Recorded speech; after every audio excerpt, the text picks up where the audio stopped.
And if you're going to be wearing clothes underneath, then it's definitely to get the medium. We try to recommend wearing clothes underneath it. I don't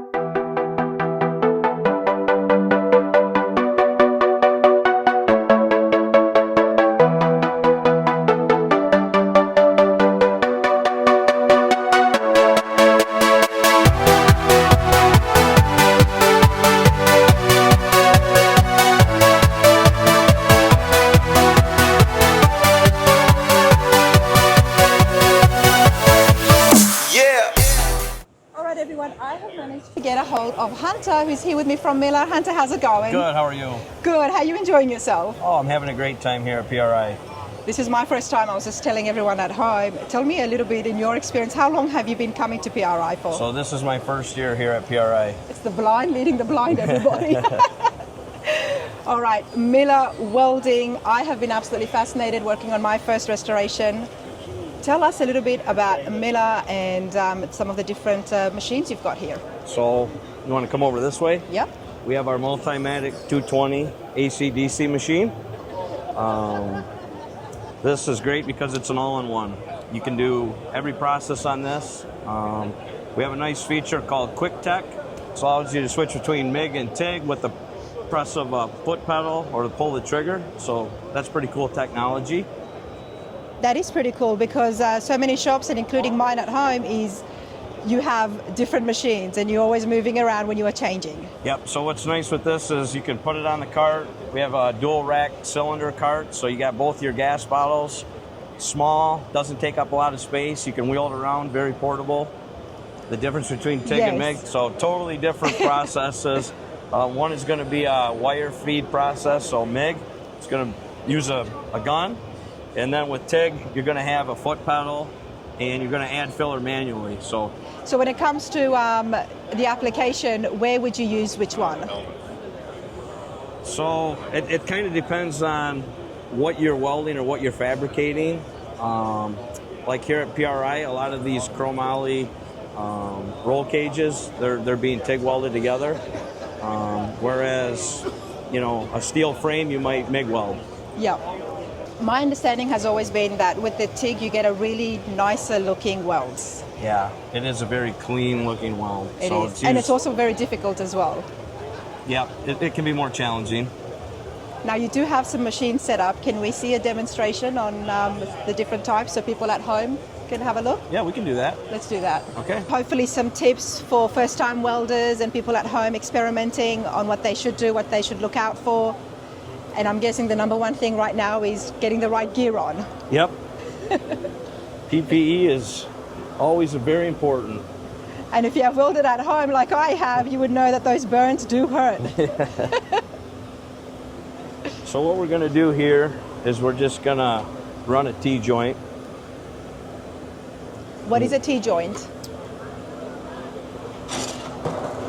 So a T-joint is one of the most common weld joints in industry.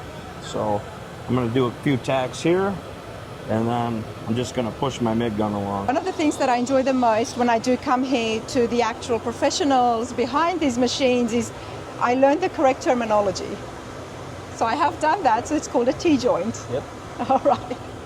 So we're going to put a few tacks, and then are we going to make a line across as well? Exactly. A fillet weld, yep. Okay, this is pretty cool because, like I said, there's little windows, so I would actually be able to show you guys as Hunter is welding. Let's check it out. As part of the safety gear, I noticed Hunter putting on safety goggles underneath the welding helmet. Now this is pretty cool. I have not been doing this at home, but it is a practice that I will pick up because weld can travel, the sparks can fall. So safety goggles is what was worn underneath the helmet.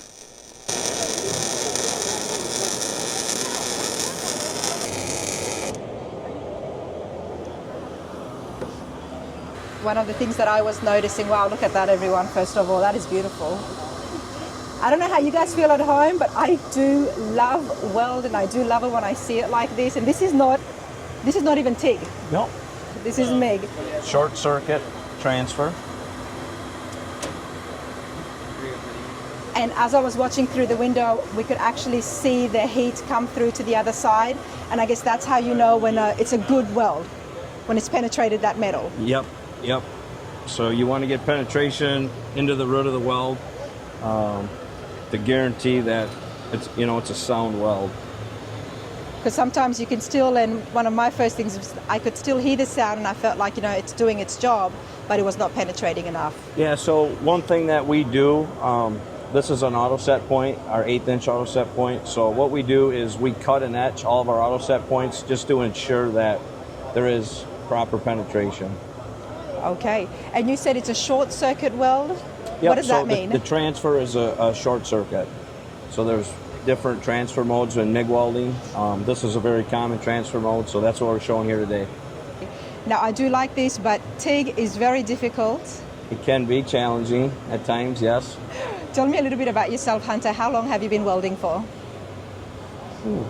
Probably 8 or 9 years now. I started in high school, did 4 years in high school, and then I decided that I wanted to do more of it. So I went to Ferris State University. I did a bachelor's in welding engineering technology there, and then I joined Miller Electric full time. So 8, 9 years. We have to ask Hunter, what's the worst burn you have had?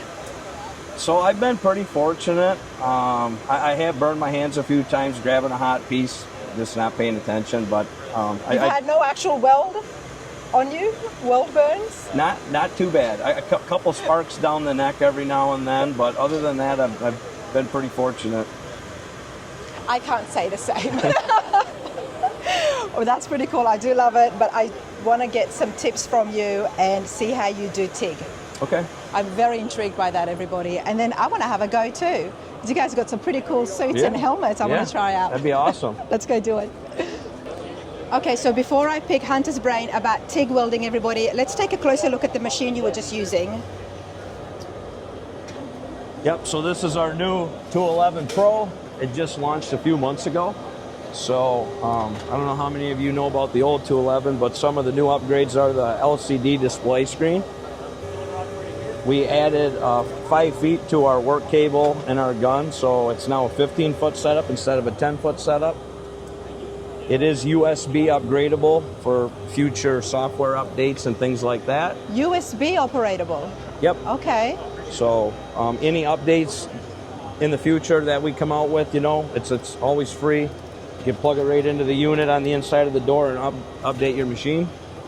And then one of the biggest things, the power switch is on the front. The power switch is on the front. Yep. So that makes it convenient for, if a lot of people put their welders underneath of a bench or whatever, now they can just turn it on from the front. They don't have to try to reach around to the back. What I've got, my Miller at home is very big. I think it's almost industrial size. Yep. And the tank is very big as well, so there's definitely no display screen there. Is there any limitations to how much or what this can be used for, or for the application-wise? Yeah, so the max material thickness will be 3/8 of an inch. Okay. For this That's unit. Still pretty big. Yeah. I would agree. That's still pretty big. Yep. That's pretty cool, and it's so portable, of course. Do the carts come with it? Yeah, you can get a cart set up. Okay. Yep. So we have different packages that we offer, but most definitely, yep.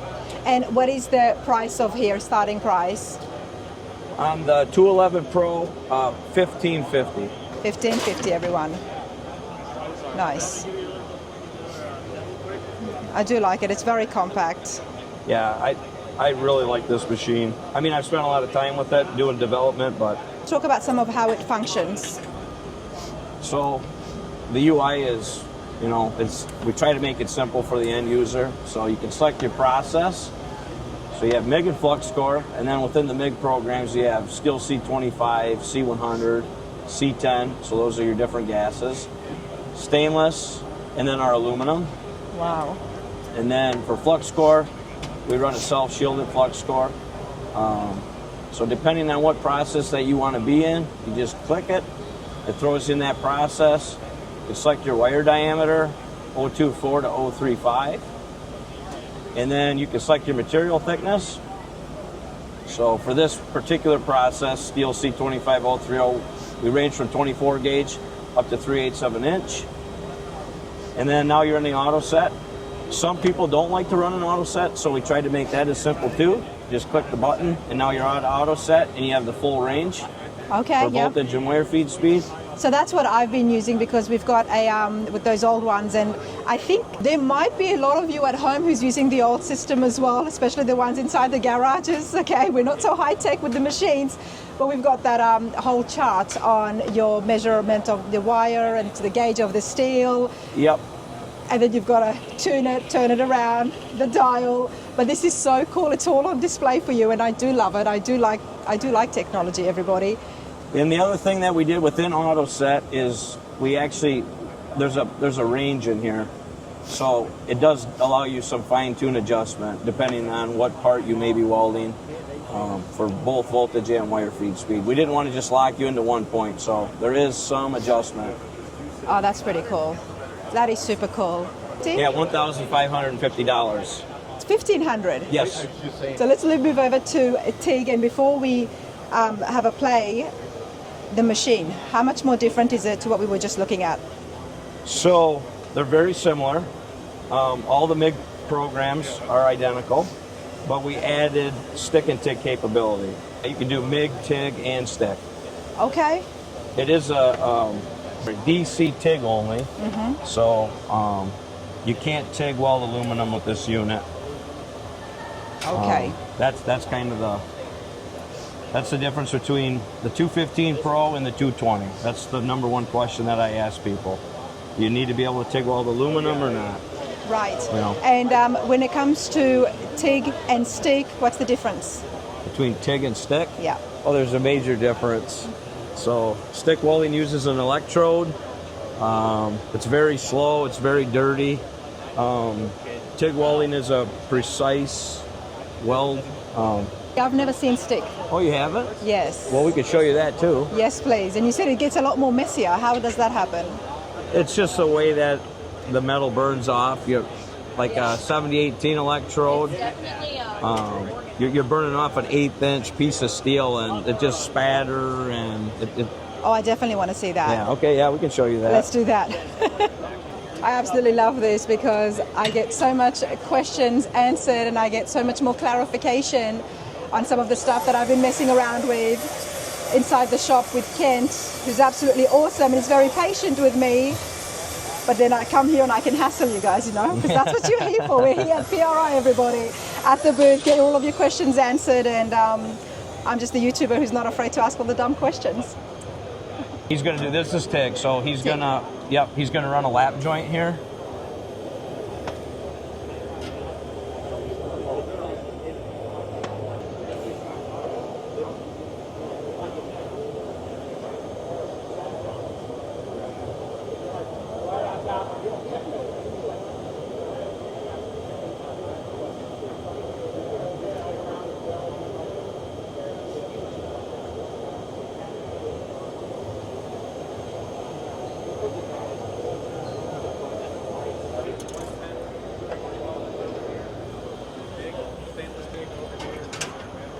Hi, Brendan. Wow. That's beautiful. It's so much more of a slower, and it's a lot more quieter, isn't it? Yeah, no, it's a precise welding process, that's for sure. Yeah, you can get down to lower amperages, so you can get stuck at, like, on a Dynasty, you can go down to 5 amps. This machine, you're limited down to 20 amps. Typically, if you're running like a MIG machine, the lowest amperage you're going to see around is like 40 to 50 amps. And that's going to make it more difficult because you need it to be lower in order to... Yeah, so you can weld much thinner material with TIG welding. That is really pretty. Check that out. So Brendan, give us some tips. Some tips? Yes. The number one tip is going to be definitely to have a sharp tungsten. You know, you don't want to dip your tungsten into the puddle. You don't want to have your filler rod hit your tungsten either. But yeah, just nice and slow. Just dab in on the leading edge of the puddle. And when it comes to the angle of the tungsten holding it, where is the best for Yeah, so you're going to want your newbies? torch angle to be about a 5 to 10 degree pitch. You're going to want to push the puddle.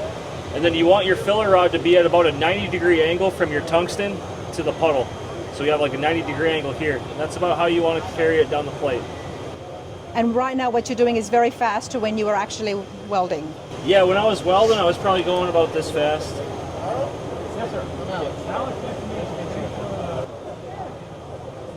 And are you just pushing it or are you pushing it up?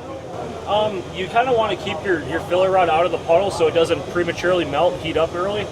So yeah, you'll get it in there and you want to get it out of the heat. Get it in there and get it out of the heat. Then just move along the joint. I'll be watching this over again for my own sake. Now, stick is a lot more messier. That is something I have not seen actually. We could go, yeah, they have sticks at the Venture, don't they? Yep. You can go run some stick rods Let's too. go do it. Okay.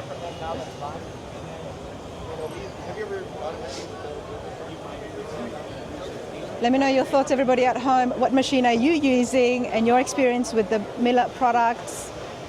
And also, what do you prefer? I would love to learn and master how to do TIG welding because it just looks so much more prettier, and I just like that process of pushing the rod. So, but stick is something I have not seen before. Let's find out. Okay, so with the machine that Brendan was using before, Hunter, that's one that you can do all three, except you cannot. You cannot do TIG aluminum on the 215 Pro. Okay. It's DC TIG only. But the fact that you can do all three forms of welding on it, that's pretty cool. Yep. So what is involved when it comes to stick? So you have your work cable here, then you have your stinger here. So these two leads, and we're gonna run, we can do a T-joint again. We'll do it's 1/4 inch material, run an 1/8 inch 7018 electrode. You're grounding with that, and what are you going to be doing with this? So you take your 7018 electrode, put it in, Yep. and then you can weld away. As you go along, this gets shorter. So this is the filler material. Wow, okay. And you've obviously got a gun or no gun? Nope, just the stinger. That's the stinger. Okay, Yep. wow. Definitely I've never seen this before. Okay.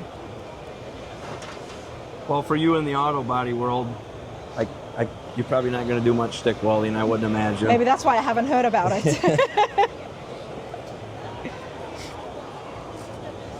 For this one, I want to try and come and stand back here if I can. Yeah. Okay, I really want to get up close and see exactly how Hunter is doing this because I've never seen this type of welding before. So I've got my helmet on. Talk us through it, Hunter.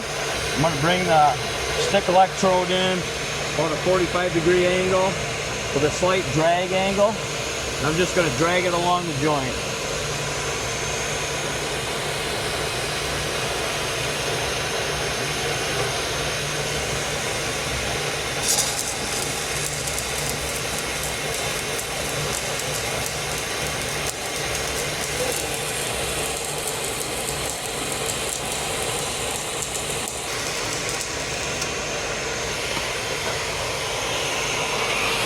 So this is slag on top. We're going to have to chip that off.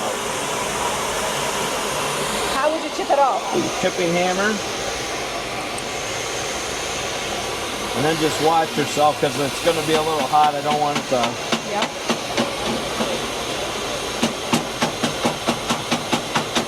Oh my goodness. Okay.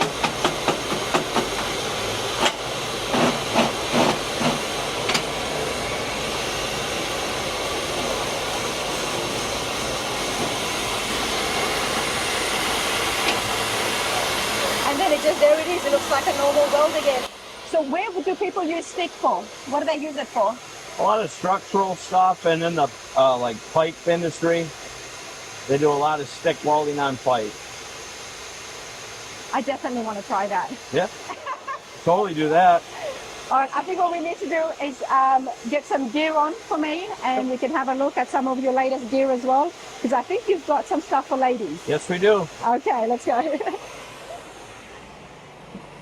That was pretty cool. Okay, everybody, I have Andy here with me now. Andy, how you going? I'm doing swell. Thanks for coming. Oh, I'm having a great time. Yeah? Hunter has been awesome, showing me some of your different machines, and I saw stick welding for the first time, which I'm very intrigued. Yeah? So I do want to get my hands busy. Oh. So we want to have a look at some of the PPE uniform and accessories that you've got here. But before all that, tell us a little bit about yourself. Oh, well, I started welding when I was like 12.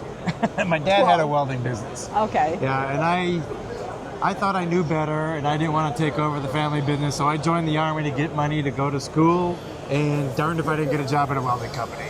So Yeah, so here I am. I've been welding. I primarily work in the aftermarket performance and motorsports area of that industry. Okay. I've built and raced cars pretty much my whole life, so I speak race. This is why I had to get Andy on me, okay? You are on Rana's radar, and we love everything that you have just said. Oh, nice. Excellent. So tell us about your background with the automotive world and welding, of course. So in the automotive world, I started racing when I was 15. Built my first engine when I was 15. So what was it? It was a 350 Chevrolet. Okay. Yeah, and so you have to make sure you put the oil pump in. That was my first engine, right? Forgot to put the oil pump in. So what happened? Well, it was a quick catch. Obviously, I was trying to prime the oil pump, and it wasn't there. It's like I caught it. But anyway, so yeah, and then I moved right into racing cars. I had a neighbor that raced cars. I learned a lot from them, and I started literally building my own cars and built my first super stock car when I was probably like 19. And wow. Yeah, so I've been racing late models and super late models, and if it's got wheels, some idiot's going to race it, and I'm one of those idiots. And it's super stock, none of the fiberglass? No. Okay. Well, let's talk about some of the stuff, the latest stuff that's happening with Miller, because what I do know is from our visits to the hot rod shops and, of course, the hot rod community, welding is huge. Yes. Everybody's restoring or building something. Yes, yeah. So now with the cost of other companies doing it, like if you want to try and buy that activity, it's pretty expensive to have these shops build you something. Yeah. So there's a big resurgence of people doing it in their own shops and doing it themselves. They're willing to invest in some good quality equipment and to learn about it, because when you're into the automotive industry, it's usually a long-term investment. Yep. Like you get the bug, you're in it for a long time, right? I mean, absolutely. It's not one of those things you dabble in. No. Yeah, like you're almost committed. It's like a drug, right? It is a drug, and It we've is a said drug. this before. I'm working on something, and I'm already thinking about what I want to do after it. Yeah, It's a okay. terrible drug that we enjoy. It is. Yes, correct. Yeah. So, and like you said, when it comes to the hot rod shops, the machines, everybody loves to get the latest, the greatest, whether it's the laser machines or the CNC machines. And now they have to match their weld machines as well. Yes. Because no matter how much stuff they could computerize or 3D print, you still need to weld it together. That's correct. Yeah. So They you still haven't have to come learn up the with that technique. yet. Yeah. We have machines that make it real easy to set yourself, like set the machine. So we have like our auto set technology, which is super terrific and great because it sets the machine to the parameters that'll get you in the ballpark. Yeah. That way you can work on your technique instead of trying to get the machine set properly. So it really shorts your learning curve, in other words. And I love it even for schools and things like that. We put a lot of those types of machines because we know in today's youth trying to get in, if they don't get the hang of it quick enough, then they kind of lose some interest in it, or it just makes it more difficult. They get a little disenchanted. So if we can get their technique down right away, their ability to stay in that industry longer, it goes way up. I absolutely love that because there is a big shortage of welders. There is a big shortage in Australia, but also here in the States. Yeah, no doubt. It's huge. Yeah, it's huge. Yeah, it's almost catastrophic. Like we're to the point where people were complaining about automation. Like, oh, it's going to replace jobs. It's going to replace jobs. Now, I mean, it's really only starting to subsidize the losses we've already incurred. Like, we need to get those people back in. Absolutely. Not every person is going to be, a weirdo like me who's going to fall in love with welding, the sound, the heat and everything. But I love what you just said about giving them the right start so they can actually fall in love with it and enjoy it and pick it up quicker. What was the machine that you just said? What is one of the examples that has the auto sets? So like our Miller Matic products have auto set, our Multimatic products have auto set. Even some of our Tig machines, they have an auto set feature. It's similar. They call it Pro Set. So it's similar technology, but what it all does is it gets you to the point where you can make and strike an arc and get welding faster. So there's quite a few of those products that all have that technology now. And some of those is what we were looking at with Hunter as well, where you can auto set it. Mm-hmm. So we are going to get busy, but Tell me about your product line. And I have to say, I am excited that there is a whole female section. Yeah, and that's kind of new, right? So that's new for us. So we just figured out that females have a little bit different shape, and that they're... Did you just figure that out? Yeah, well, we're slow learners. So, but yeah, so our female line is designed to, it's not like a fashion fitment, but it's really how your bodies are created. Yeah. We still want you to have the elbow room and the shoulder room to actually do the welding and get in those welding positions, but it's not so baggy to the point where it hinders you, like yes. you're trying to get comfortable in it. And especially with TIG welding, comfort is a huge part of being able to weld properly, is getting comfortable. And now we're coming out with stuff that's even kind of, we give a little cool factor. We're making just some, it's pretty, it's neat. And I like pretty things, everybody. Okay, no, this is, you don't. I do. This caught my eye even yesterday. It's like, look at that. But it's the electronics in the helmet are the same. We want to build things that people want to use, and the graphic helmets have been very popular. We still make our classic black, which this is popular, especially with people that want to paint their own. Yep. So they'll do those, but.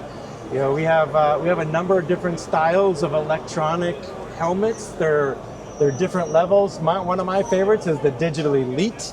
The Digital Elite has 4 weld sensors. It has a large viewing window. It's not the largest one we have, but I don't have a big head. So the problem with some of the real large windows is unless your head fills this cavity, you get a lot of the ambient light coming around you, and here you have this huge window. Yeah. Everybody thinks I need this big picture window to see what you're welding. You really don't. I guarantee it, you don't.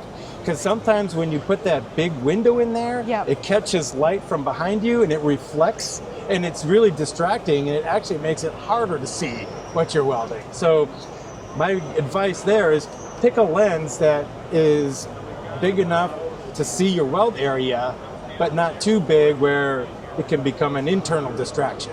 Love that. Does that make sense? Absolutely love that. Yes, it does. Yeah. So one of the things I love about our helmets is the multi-functions. We have weld modes, cutting modes, grinding modes. Yep. We have a mode in some of our helmets called the X mode. Now the X mode is a welding function, but what it does, instead of using the light sensors, it uses a array that measures the magnetic field in your area. Oh. Right? So when you put it on the X mode, it measures the magnetic field, and whenever you pull the trigger or step on the foot pedal, you're changing the magnetic field in your area. And what happens then is it changes the helmet. So it's not dependent on sensing the light, which is excellent if you're outside and the ambient light is really high. So the light sensors have a hard time seeing the difference between the arc and the regular light. And I guess I wouldn't be the only one who's had the sensors not come on and try to move your helmet. So, and I've got the X mode on mine at home, but I've never used it because I didn't know what it is. I will be now. Oh yeah, I leave mine in the X mode. I love the X mode. Yeah, even in my shop, because sometimes the overhead lights will also interfere with that ability. So then you're always like fiddling with the sensitivity, trying to find that sweet spot. And the X mode is like, it's kind of idiot proof. So that's why I'm going to love it. No, yeah, I do too. Again, let's hit the easy button, right? Okay, yeah, absolutely. Yep. No, absolutely. I understand that because I've always got different lights coming on when I'm working on the cab, especially when we chop the roof. So the X mode is what I will be hitting. Nice. Okay, but I have to say that I do like that you have taken the females into consideration, because I've had so many burns where wearing that big green jacket, my famous green jacket, and I've had weld going through here because it's not tight enough around my arm. But I can see that even the gloves is different. Yes, they are. Yep. Yeah, they have a little tighter, I would call it like a pinch point almost here. Kind of matches your wrist areas a lot better. Yep. And when it comes to the finger size, all the ones, even the small ones, and there is no small ones. Every time I go shop for gloves, they're always large, extra large. It's not as comfortable. No, and you tend to burn the tips off. Like the end of the glove gets really hard and crusty, and it's like, Yeah. I'm excited to try some of these on before I go and give the stick welding a go, that's for sure. So what can I try on, Andy? Oh, yeah. You can try anything you want. Bree's there in the back. She's got something here for me. Thank Okay. you. I'll tell you another secret. Yep. If you have real young welders, kids, children, we've been putting them in these because it fits them better too. So, I'm going to like this. Can I open it up? yes, ma'am.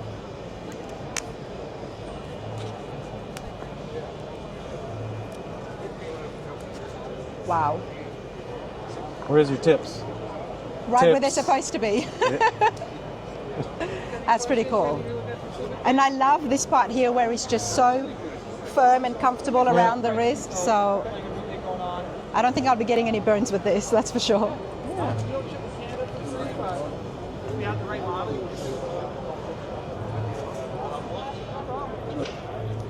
The fact that I can do this, it just tells me that, It almost feels like a driving glove. yeah, it Like does. I mean, it's that snug.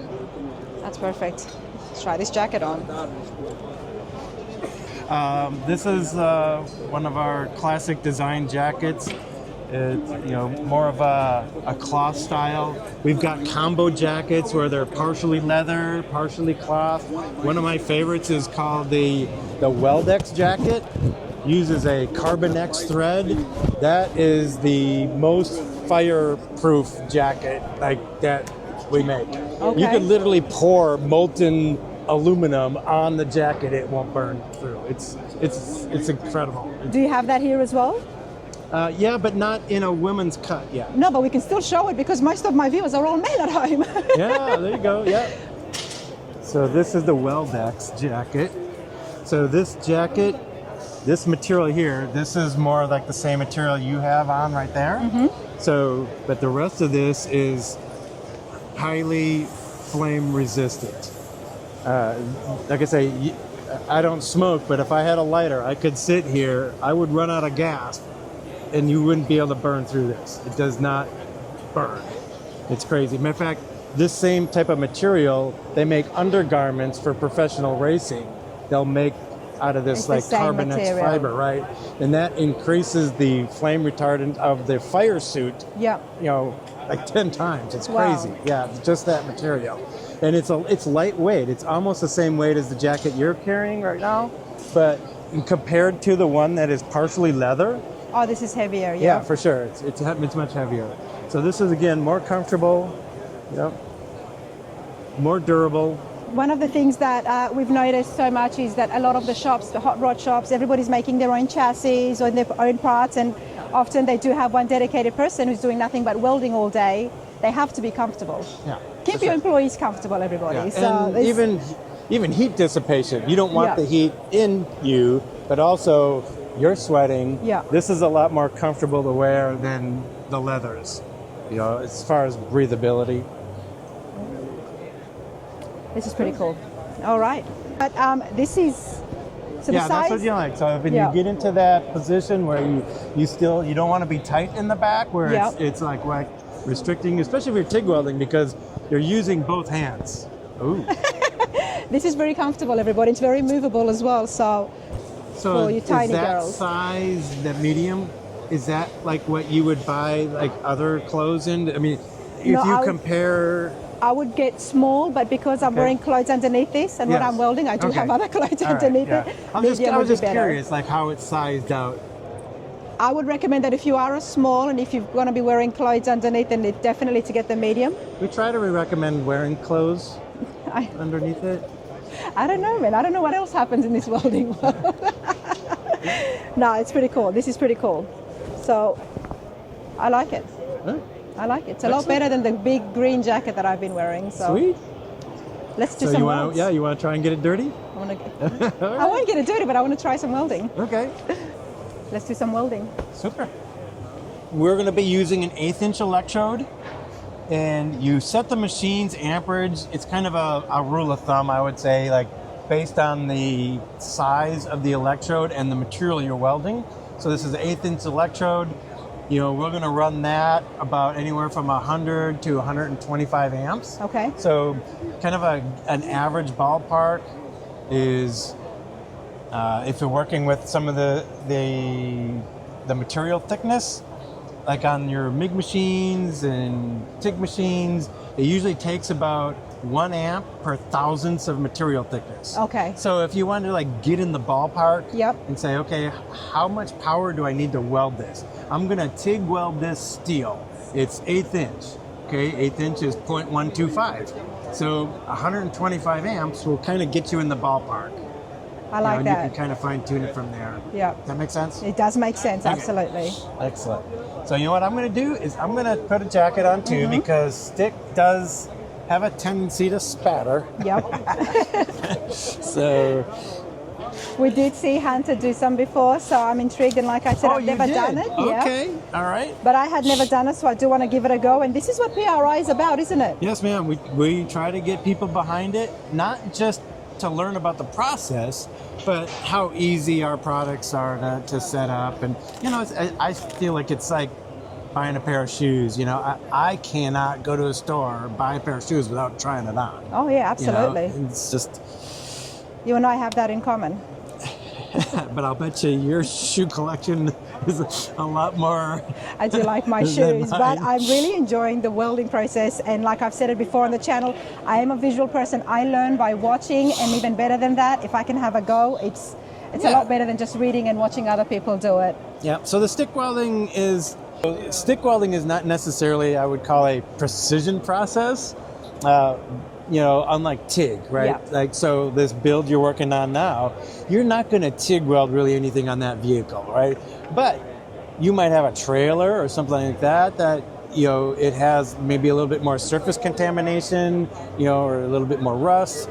Stick is a lot more flexible for that. Okay. I mean, obviously it's highly used in the construction market. Yep. Yeah. You're outside, so stick has that built-in coating on it that keeps the weld shielded. Unlike when you're working in the shop, you have gas on your welding machine, and that gas shields the weld. Well, it's difficult to do that outside. So, Right. So I don't know if you'll actually ever have a need to stick weld, but it's just cool to at least get the understanding of it. So if you are building any kind of a material or a stand that you might need to leave outside, I mean, recently we built a rotisserie to put my cab on. But if that rotisserie was to be kept outside, exposed to the elements... Not necessarily No. exposed to it, but if you had to weld it outside. Let's say Okay. your rotisserie broke Okay. and you had to weld something back together on it, stick might be the better option for you if you were kind of had to do it outside. That's why it's Yeah. used more commonly with pipes and construction. Oh, yes, that's Okay. correct. Yeah. All right, I'm Yeah. getting it. So do you want to tack it for me and then I'll give the stick a go? Sure. All right, everybody, this is the part where most of the people who have been following me are going to enjoy and appreciate. I am getting a good lesson on safety, and I do read the comments, and I love you all for looking out for me. One of the things that we have to do is wear safety glasses under the helmet, and I don't know how many of you do that at home or how many of the builders inside the shops do it, but it's important because sometimes the weld does go through, and even if you've got a cap on to protect the top of your head, the weld can It might jump bounce around. around, It or might you might hit bounce. something. But the other thing is too, like if you're grinding and Yep. welding, which is typical in a fabrication environment, Yep. you might grind it, prep the joint, and then weld. That way your glasses are already on, right? Or if there's other people you're working with and Yes. they're grinding, that's the part you don't know, is who around you is working. And I've been surprised on more than one occasion with Ken just deciding to cut a piece of metal while I'm just here. The spark gets me, Yeah. but here it is, and then so easily you can put it on, Yep. and it's still comfortable. So, okay. Okay. And I know I won't be using this on my truck, but I'm still curious, so I still want to give it a go. Okay. And that's not a gun, obviously, as Hunter was telling Right. us. This is just a clamp. Yep. You see, but it's got teeth on it to hold the stick electrode in place. So I'm just going to put this in here like that. Now the machine is on. Yep. It's set for 125 amps. And to start the arc, we're going to do just a simple scratch and drag. Okay. Watch your eyes.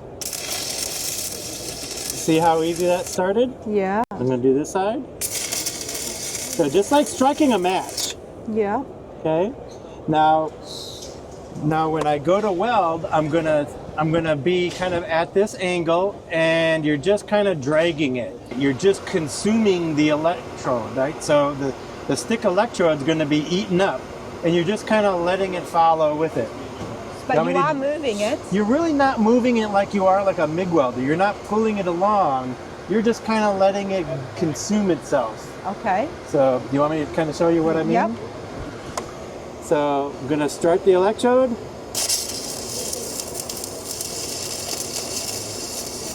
It looks like I'm moving it, but I'm really just letting the electrode be eaten up. Now I'm going to open it up. So what's happening is I'm literally kind of letting it push down as I'm moving along with this, right? It's consuming the electrode, but because I'm at an angle, it looks like I'm moving it, but I'm not really moving it. You're actually moving down instead of over. There we go. Now just keep it off of the material a little bit. On that note, Andy has a YouTube channel, which I will also be checking out. Tell us about the channel, Andy. Oh yeah, so I do some videos on practical applications of welding. I do work on my race cars. We do some weld training videos, kind of like some techniques. We talk about material and metallurgy, so it's like a little broad range. It's just called Real Garage, so yeah. Real Garage, okay, that's awesome. I will definitely be checking that out. Yeah. Now, I did try TIG once inside the shop. Me and Kent were both trying it for the first time, even though he's really good at welding other stuff, but he has not perfected this at all yet. So it was fun, and comfort is a huge factor when it comes to TIG, in my opinion. Oh, for sure. Yeah, and the part of that comfort is you don't want to be worried about, holding yourself and suspending yourself in midair. Try to be comfortable on how you hold the TIG torch. It's really hard to be steady, yes. If you're suspending this. It's all about precision. The TIG arc is so precise, it'll go wherever you move it. So if it has a minimal amount of, I guess it's not going to be such a wide arc that it can compensate for you. Mm-hmm. That's the purpose of TIG, is you want that precision. So how should somebody hold it? So in a bench application like this, I tell people to hold the TIG torch in their dominant hand, whether you're right-handed or left-handed. I hold it more kind of like a pencil, but then I use the base of my hand kind of as a guide. So I can literally slide my hand across the table, and you see how easy it is to keep the welding torch at the proper angles and height. So if you get too high, the arc becomes too wide and it fans out. So imagine this is like an upside down cone, so the arc is flared out like this. The higher you go with this torch distance, the wider that gets. Well, if it's wider, you lose precision. Yes, correct. Right? Yeah. And then it also heats the piece up hotter, and the weld arc becomes real wide. I'm with you. And when it comes to the angle? Yep, so the angle, so if you're right-handed, you're gonna be, it depends on the joint, but if I'm just gonna put a bead on this plate, you wanna be 90 degrees to the plate with about a 10 to 15 degree push angle. Now, I know there's always gonna be a joint or an application where you can't kind of hold this. Yeah. So, you might have to extend your tungsten out just to get to the right area. Sometimes you have to weld backwards, but that's not ideal, right? So you usually wanna, we call push the puddle. Yeah. You wanna push it in this manner. If you drag the puddle, the effect isn't as good. Your shielding gas is now all pointed on the back of the weld puddle. Nothing's in front of it. So, and this that's a flatter piece. But if you had a T-joint where it was really at a right angle, so if you had a T-joint, then your welding position would be more like this, right? You're kind of splitting the angle between the two. So if this is a 90 degree joint, you're at about a 45 degree with the TIG torch. And still, if you can kind of come from the top, you can still see I'm maintaining this 10 to 15 degree push angle. I would go like this. Does that make sense? Yeah, it does. Yeah. So, but like I say, sometimes you just get in a tight area where this might be more of a box, you know, and you might have to kind of backstep it a little bit, but that's not so bad in this configuration because then all the argon gas is getting balled up here. Yeah. So you're still kind of keeping it shielded, right? So so what I'll tell people is when you're new to TIG welding, especially aluminum, because the aluminum melts at such a lower temperature than steel, so it's a little bit more finicky. But I work on trying to divide what these hands are doing. Most men, especially, women actually are quicker at picking this up. But with most men, their hands are connected to their brain. So when you're trying to TIG weld, this hand is supposed to be going smooth. Yep. This hand is adding the filler metal, and this hand is managing the foot control, right? So that's your gas pedal, and that manages how much power you're putting into the piece. It's all about managing the weld puddle. If you look at the weld puddle, that's going to tell you what you're doing wrong. Okay. If your weld puddle is getting narrow, it means you need more power. Or you're traveling too fast and you're not giving the arc enough time to keep the puddle the proper distance. So my beginners, I tell them, don't even worry about using filler metal right now. Right now, we're just worrying about managing the weld puddle, striking the arc and moving it down the piece. Get that repetition down so you get what you get at. What I'm working on doing is dividing my hands in my head, right? So, because what most people do is they'll sit down, step on the foot pedal, and they'll do this. Both hands work together, and next thing you know, everything's stuck together. Yeah. And all you do is make scrap, and then you're not enjoying anything about what you're doing. No, I love that. Love that right? tip. So Start off with the one hand let's do this first. really like quick. Right? So, but I would do this 100 times. Yeah. Like literally try and get that arc consistent. Right. So I'll do it right-handed so you can see it with the. I don't know how good the camera's going to look at it, but. Your helmet. All right. You ready? Yep. So you see, I don't want to get too close where the tungsten's going to hit it. Yeah. I want to be up a little bit. Let's just call it about an 1/8 inch to a 1/4 inch. Again, you don't want to get too high. I'm going to strike the puddle, I'm going to strike the arc, and I'm going to look for a shiny spot. And I'm going to keep increasing my throttle until that happens. That shiny spot is your indication that you're melting the aluminum. I'm adding more pedal, more pedal, more pedal, more pedal. Okay, there it is. It just started. You see it? Yep. Okay, now I'm just going to move that down the piece. Now if I get too hot, see what happens to the puddle? Yep. Or if I get too low, Yep. I lose the puddle. It's gone. So I need to get back into where that puddle starts. There it is.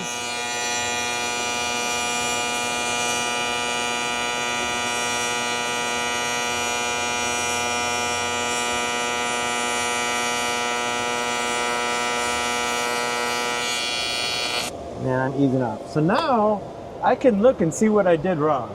And I purposely was trying to be a little choppy. So you can see, right? You can see what I did here. Here I was good. Yeah. That's my puddle width. Here I got too hot, or I was going too slow. If you go too slow, the puddle, the heat just builds up in there, and it builds up and it just washes it out. So then on this little section here, I lost the puddle. There's none.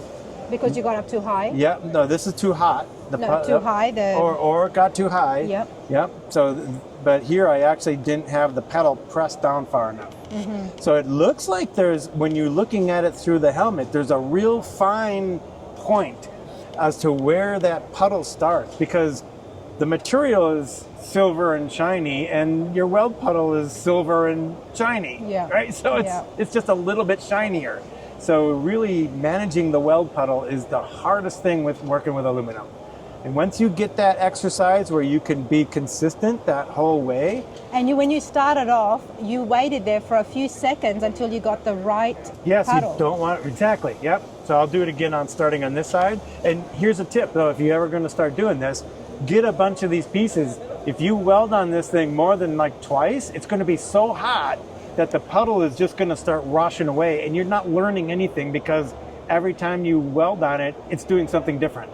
Yeah. So if this piece gets too hot, I'm just going to rotate it out for another one. Okay. Does that make sense? That makes sense. Okay, so I'm going to strike it out again, and I want you to get, just there you go, get close, and I'm going to see when, you tell me when it starts. Okay. How's that? Yep. And I'm going to put more pedal, more power. There it is. No, not quite. There it is. Okay, You see it? You'll actually see. But I saw the circle first. Yeah, so you actually will see the edge of the puddle form. Okay. You told me it started right before. Okay. It got shiny, but it didn't actually form the edge actual puddle. Okay. So that's how close it is. Yeah. It's, right, let's do it again.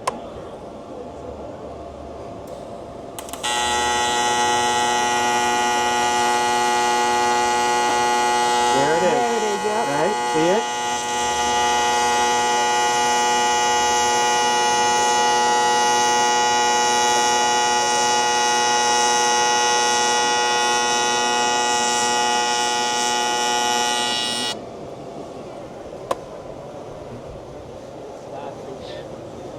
And I'm holding the torch here for a while. There's gas that comes out of the torch after you're done welding. It's called post-flow gas. And that's cooling this area here and allowing the aluminum to solidify properly. Okay. If you pull this away, this area will probably start to become contaminated. And it might even like fall in. That's called a crater. So when you stop, leave it there for like 3 seconds. Leave your torch. Unlike MIG, like when you stop with MIG, you're done, right? With TIG, you still got to keep that gas flowing on top of the puddle for a little bit. Okay. Okay. Now I added filler metal to it. Normally I wouldn't do this at this point. I would still be working with puddle control, right? So I'm kind of giving you the accelerated because I'm version. anxious and I really want to do it. Yes, oh yes, yes. So, does that make sense? That makes sense. All right, great. Let's give this a go because I know Hunter's been holding my camera and people do have places to be than just to be waiting here for me to learn something, which I know it's not going to take just one lesson. No, this is good. We do this all day long. That makes me feel better. Yep. I'll keep this here. There we go. Okay. This is going to look nowhere near as neat. Well, it never does when we're training, right? So, Yes. like the first thing we're gonna do, we're not even gonna start moving the torch. I'm just gonna have you strike the arc a few times, Okay. and just learn when you can see the puddle start. Okay. We're gonna take baby steps. Okay, so so you see how what's happening if you hold it like this? Yep. You see how easy it is to not be in the right position? Yep. So come from the bottom. That way you can use the bottom of your hand as more of a guide. Or if you get in a weird spot, you can hold it more like this and use your fingers as more of like a standoff. I always try to triangulate myself because it's real hard to hold this in midair like that and be steady. So come out from the bottom like that. Okay. Does that make sense here? Yep. All right. Now, and get comfortable. Okay. And get close to the piece. That looks, right about right. A little bit closer. Thank you. And press down the pedal. More power, more power. Give it more. There you go. There. Oh, see, you already had the puddle. See, you see how fast it came when you floored it? Yep. Okay. So when we're starting, do you want me to ease onto the I paddle? want you to come in, just ease in a little bit. Yep. Yep. So, and we didn't brush this material either, so Okay. it might be normal prepping material is brush it with a stainless brush and wipe it with some acetone and clean those oxides off of it. Okay. So we're kind of working in kind of a worst case scenario, but so. Okay, so let's do this Yeah, again. let's do it again. Okay, get closer. There you go, right there. All right, you're on it. You got a puddle already. Yeah, so you see how high that is? Yeah. I'm going to turn your power down a little bit. That's pretty cool, everybody. Definitely it's not going to take me Oh, a short amount of time to learn it or master it. but it's pretty cool. All right, let's continue Probably along. 130 You can turn it off, Hunter, now. max. You know, just you probably do a flat piece at about 100 amps, but I always set it a little bit higher for starting. The machine was set for like 212 amps, so that means your pedal has got a light resolution. It wasn't to it. me. It was the pedal. It was the machine. It wasn't me. That's all I need to tell Well, them. yeah, that's right. That's what you tell them. Yeah. Well, it would be fine. Like it Yeah. worked fine for me, but Yeah. I'm used to the pedal resolution because the machine has so much power, right? Yes. So imagine taking a top fuel dragster to the Yeah. grocery store and trying to go 25 miles an hour. Yes, okay, that Right? makes So sense. you have so much power available that a little hit on your accelerator gives you a lot of power. Come down in this area and again, get comfortable. So, Yeah. and what I try to tell people is do a dry run. It's like I'm Okay. just going to make a line right here.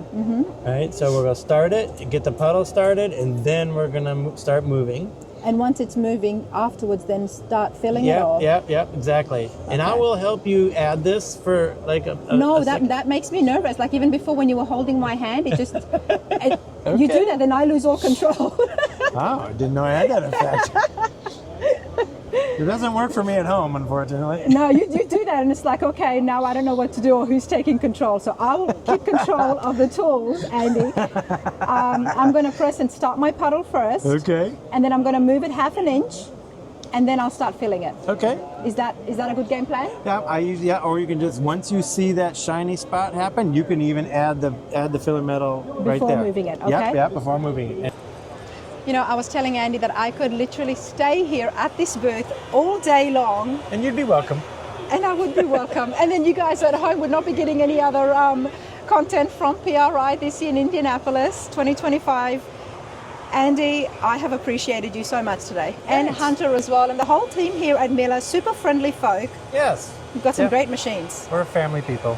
You're family people. Yeah, and you're welcome to come to my shop, come to the Carolinas, and we'll continue your training. I do like it. So you guys at home, if you are looking for a new machine to upgrade it, look into Miller because there's some cool machines out there right now, and everything's on the website as well. Yes, ma'am. Yep. And we had 4 new products introduced this year. So you got a new TIG machine, a battery welder, the Millermatic 211 Pro is a new machine. The Multimatic 215 is also brand new. So Okay. yeah, a lot of variety. There you go, everyone. Let's continue along. Andy, thank you so much. Thanks for coming. I appreciate it.